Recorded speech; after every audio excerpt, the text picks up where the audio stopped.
So, the first growth 2010 Sauternes, very, very impressive range of wines.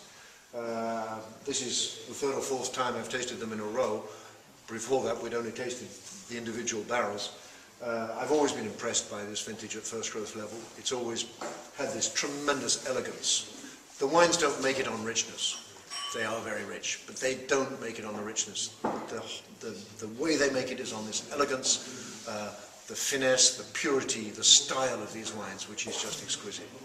And even something like Chateau de Fargue, which normally would be a little bit fatter and richer, they have just played on this elegance. And you get the impression that they knew this was happening and they've deliberately tried to encourage this style of wine.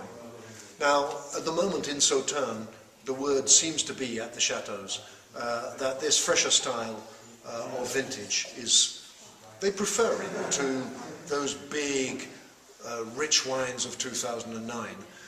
Whereas us lesser mortals, we may consider the 2009s to be the big monument, the monumental wines which will go down in history as just record vintages. Here in Sauternes it's a bit different. And it's rather the same thing that's being said in the red wine areas, where the growers very often prefer the style of the 2010 with its greater tannins and its greater tradition than the more opulent, ebullient 2009s. And there again, we may think slightly differently. So there's obviously a contrast going on. It'll be very interesting during next week, the Primeur week, when everybody will be descending on Bordeaux to taste, to see what everybody's comments are on this.